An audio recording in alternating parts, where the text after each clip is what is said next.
Imagine करें अभी आप अपने घर गए हैं ऑस्ट्रेलिया से, आपके पास टेम्परेरी वीज़ा है और अचानक से कोई इंटरनेशनल इमरजेंसी बनती है, तो ऑस्ट्रेलियन इमिग्रेशन मिनिस्टर के पास अब वो पावर्स आ चुकी हैं कि वो आपको रोक सकते हैं कि आप वापस ऑस्ट्रेलिया ना आ सकें।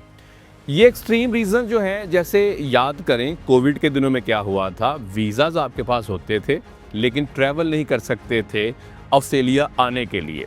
एक और चीज़ इसके अलावा जो है, जो कि मिनिस्टर को अभी पावर्स क्या मिली हैं, पावर्स ये मिली हैं कि वो किसी वीज़ा होल्डर को जिसके पास वैलिड वीज़ा है, टेम्परेरी वीज़ा है, वो आने से रोक सकते हैं।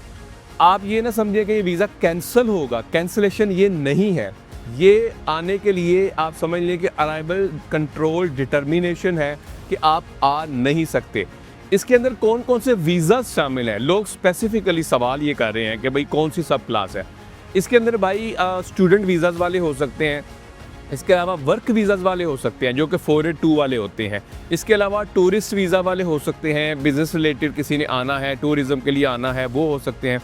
इसके अलावा और टेम्परेरी नेचर के वीज़ाज़ हो सकते हैं। अब टेम्परेरी नेचर के बहुत ज़्यादा वीज़ाज़ हैं, मसलन आपने अपनी पीआर नहीं है आपके पास, आपने वो भी अप्लाई किया, आपके पास ब्रिजिंग बी है, वो भी हो सकता है, ब्रिजिंग बी और सूरतों में भी हो सकता है।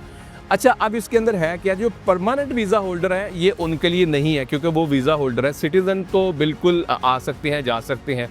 इसके अलावा जो है इसके अंदर एक और चीज़ दी गई है कि ये डिस्क्रिशनरी पावर्स भी हैं मिनिस्टर के पास कि वो केस टू केस इंडिविजुअली इसको देख सकता है।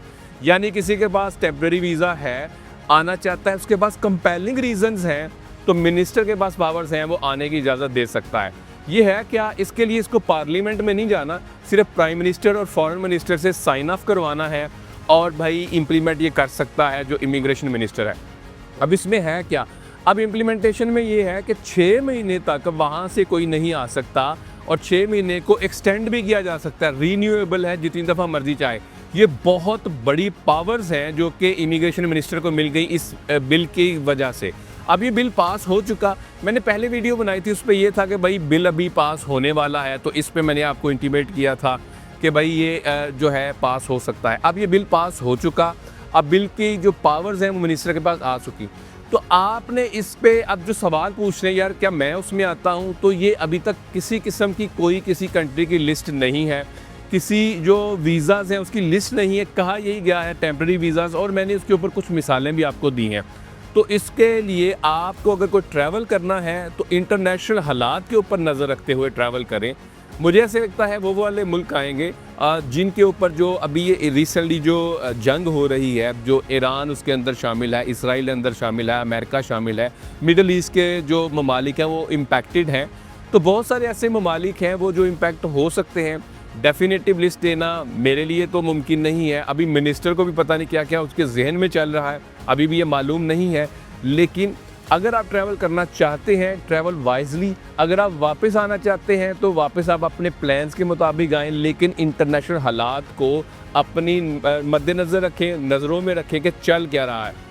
जैसे पता है, याद हो कोविड में अचानक चीज़ें चेंज हो गई थी, वो मुझे याद पड़ता है शायद मोटा मोटा 17 मार्च 2020 को मेरे ख्याल से उन्होंने बॉर्डर्स बंद किए और बाद में 15 दिसंबर 2021 को जाके खुले। तो भाई ये ऑस्ट्रेलिया है, ये कुछ भी कर सकते हैं।